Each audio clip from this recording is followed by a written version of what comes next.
Hey guys, welcome back to my channel. It is time for another first impressions today. Today we are going to be testing out the Makeup Forever Ultra HD Foundation. Without a doubt, the HD foundations have recently become my most highly requested foundations to try out. So I also did pick up the Ultra HD foundation stick, so be sure to give this video a thumbs up if you want to see me test this out as well. I am so excited to try this foundation out and see what all the hype is about, especially because I really haven't been able to find any other reviews or demos on acne prone skin. And one thing I want to let you guys know is I actually have never tried the original Makeup Forever HD foundation, which I know is like a giant sin in the beauty world, but I just don't really have any frame of reference to compare this to the original HD, so I apologize for that if you were looking for a comparison. I've only ever tested out the Matte Velvet Plus, and to be honest, I wasn't a huge fan of that. But anyways, if this is the first video of mine you are seeing, please hit subscribe down below. I am also currently vlogging my kind of process going to the dermatologist for the first time in my life and my acne treatment that I'm going through, so be sure to subscribe and check that out. And as always, I do have a full list of all the other foundations I have tested out in the past, list in the description bar, but let's go ahead and get started with some info on this product. So starting off, this foundation is $50 Canadian or $43 USD, and you get the standard 1 fluid ounce or 30 ml. The packaging is very simple, it's just plastic and you get a pump, which is always greatly appreciated. In terms of shade range, it comes in a total of 40 shades, which is definitely the biggest shade range I think I've ever had in a foundation that I'm trying out. Makeup Forever is really great for that, especially with this new shade expansion with the Ultra HD, and they have neutral undertones, red undertones, yellow undertones, everything. I picked up the shade Y215, which is called Yellow Alabaster. The finish and coverage, this is supposed to have a very natural finish on the skin and medium to buildable kind of coverage. And for skin type, I always forget to mention in these videos what my personal skin type is. For those of you who don't know, I'm very oily and I have sensitive skin. And for skin types, they recommend this for anyone who's dry to normal to combo. They don't recommend it for oily skin, I guess, so we shall see how it ends up working out. For claims, of course, we have the ultra lightweight claim that all foundations are coming out with nowadays. It is also meant to have a second skin texture, so it's supposed to be undetectable and look just like your natural skin. They say it has hyaluronic spheres in it to keep it comfortable on your skin, so it is going to be a little hydrating as well. They say it's supposed to last all day, and they also claim that you do not need to touch up throughout the day with this foundation. And finally, for application, they recommend that for buildable coverage, you use either a flat top foundation brush or a beauty blender, which I'm going to be using the beauty blender today. So I'm just going to clip my hair back and we'll get started with the application. So I've already gone ahead and primed half of my face. As per usual, I'm just doing the left half of my face with primer to see if it makes any kind of difference throughout the day. And I just decided to use the Makeup Forever Step 1 Smoothing Primer for this test. So let's go ahead and get started. I'm going to start with one pump. So texture is very thin and liquidy. It does kind of move around on my hand.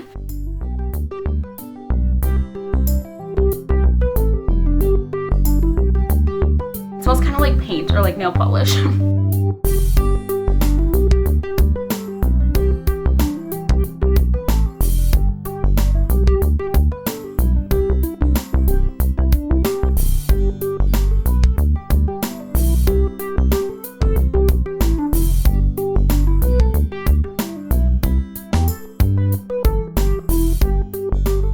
Alright, so I ended up taking another little kind of half pump of the product, and that is what one layer is looking like. It's definitely giving me fairly light coverage in my opinion.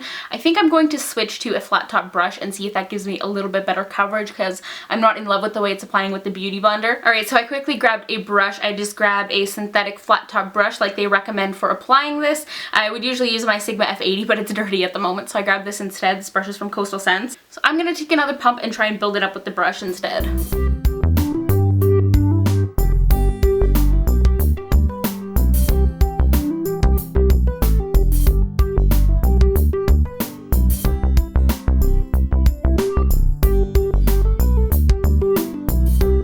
Okay, so that is another pump applied with a brush. I'm honestly not really liking the brush to apply it either. I felt like when I was stippling it on, it was leaving kind of marks, and even when I was blending it out too, it was leaving it kind of streaky. Shade's a little bit light, but whatever, I can always even that out with bronzer, so I'd rather have a foundation that was too light than too dark. Yeah, I'm not really in love with it so far. It's kind of streaky looking, and it's also kind of sitting in pores even on the primed side of my face.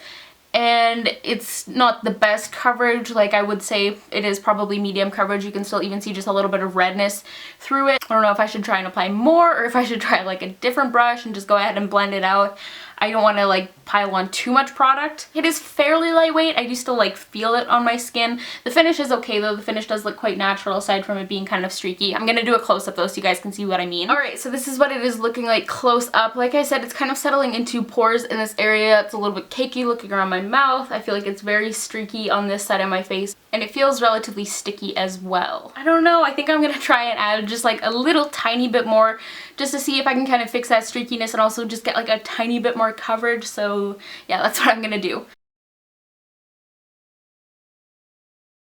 Okay, yeah, I'm just not loving this. I don't think it's doing any favors for my skin in terms of texture, coverage, anything. Like, it's very, very streaky on my skin. Like, I don't know what's going on. Even when I like dab it out with the beauty blender, it's still not really doing anything. I don't know if you guys are gonna be able to see that, but it's leaving such weird like streaking and almost like wave kind of marks on this side of my face. Feels okay on my skin, but like I said, I just don't think it looks all that great. But with that being said, I'm gonna go finish off the rest of my face makeup and kind of check in a few minutes when I'm done that, and I guess we will go from there. Alright, so my kind of base makeup is done now. For those of you who want to know what I used MAC Select Moisture Cover in my eye area, Makeup Forever Full Cover to Spot Conceal.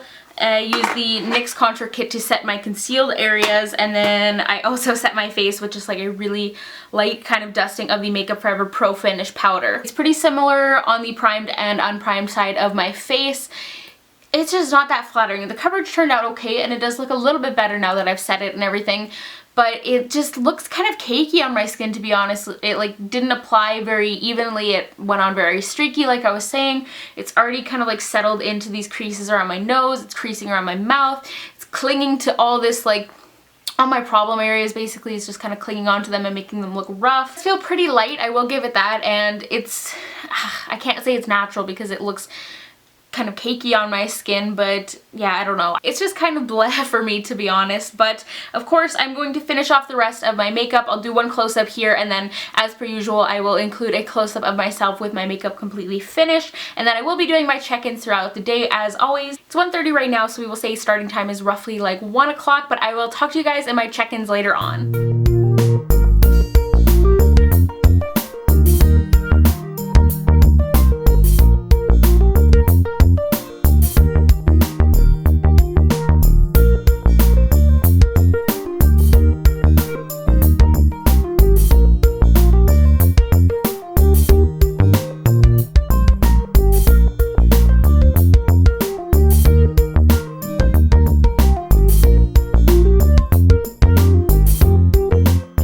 Just about 5:30. I have had this foundation on for about 4.5 hours roughly, and I'm just gonna come right out and say it. I do not like this foundation. I'm having one of those days where my foundation isn't looking good, so as a result, all the makeup I applied after isn't looking that great either. Like, do you guys ever have those days where you're just like, why did I bother spending that much time on my makeup because it just doesn't look good? Like, my foundation started off not so great, and as a result, the rest of my makeup is just kind of bleh. And I know this isn't related, but I'm super annoyed because apparently my hair just like will not stay curled lately. It's the universe telling me to just give up and just wear my hair naturally straight. So yeah, I'm just having a blah day in terms of appearance, which I know is so first world problems. But anyways, let's talk a little bit about what the foundation is doing. So I want to talk about the differences between the primed and the unprimed side of my face. The main thing that I'm seeing is that the side that has no primer is creasing a lot more. Like, it's very creasy around my mouth. It's even creasing like down here and like around breakouts, which I don't think I've ever seen with any other foundation. Also, I don't know if this is going to show up on camera, but it has definitely oxidized as well. Like, I didn't apply a ton of bronzer or contour or anything like that today, and it's definitely gotten darker, and I feel like I look slightly orange. It's just definitely not the same color as it was when I started out. In terms of coverage, I can't really complain too much. People always tell me I'm being too picky and overly critical when I'm talking about coverage, but like, I don't know. It's okay coverage for a foundation that is marketed as medium buildable, but it's still not up there with my personal standards of coverage. And like, when I do have foundations that cover so well, I don't know why I would wear one that I feel has mediocre coverage. So yeah, really not loving this foundation. As you can tell, there isn't a ton I'm even really liking about it at all, but of course I will be doing a final check-in at the end of the day and kind of give you guys my final thoughts and pros and cons as well. Alright, it is time for my final check-in. It's 10:30 now, which means I've only had the foundation on for about like 9.5 hours. Typically, I try for a little bit longer, but I'm just so exhausted. I look like a hot mess, and I'm just ready to wash my face and go to bed. So I'm ending this one a little bit earlier than usual.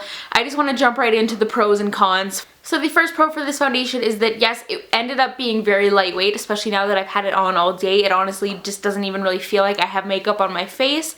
Also, I feel like the finish of this was quite nice. It wasn't too like dewy or too matte. It was a nice natural in-between kind of finish like they say that it is. And my third pro is that it held up fairly well on my oily skin. Like, I am so insanely shiny, but there's very minimal separation happening. Like, look at that on my forehead. It's insane. Like, you could literally fry food on my forehead right now. And it's very sticky to the touch too, which is gross. Like, I mean, I get shiny with like pretty much all foundations because I just have oily skin, but this is just like a little bit much. Like, I'm shiny like literally all over, and it's pretty intense. So then I have one thing that's kind of like in between. I'm saying it's a neutral thing, and that is the coverage, because while it's not my favorite coverage and the coverage I personally like, it lives up to the medium coverage claim, and I can't really complain because it doesn't say it's like a super full coverage foundation or anything. Time for the cons. First one is that it had a very streaky application. Like, it did not apply well for me personally with a beauty blender, with a brush. It also accentuated texture on my face,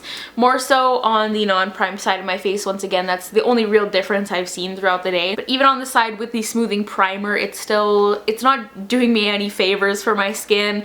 Very creasy, once again, creasing in areas where I don't typically see creasing at all. It did oxidize for sure. That's something I'm like totally sure of now at the end of the day. It's definitely gotten darker on my skin over time. I know my lighting sucks right now, so you probably can't really tell. And the last con is just that it's generally not flattering for my skin, and it has worn off a little bit, as well, as I'm sure you guys have noticed. You can definitely see a little bit more scarring peeking through. So yeah, to sum up, I think that if you have oily, acne prone skin, I would recommend skipping this foundation personally. I think if you're going to spend $50 on a foundation, there are far better foundations out there for your skin type. I think this is a product that's really designed for people who already have pretty good skin to start with and just want like a little bit of coverage. Like, they just need a little bit of light evening out for their complexion, and then they have the option to build it up if they need it. Like, if they're breaking out a little bit or whatever, have like one little spot they need to cover.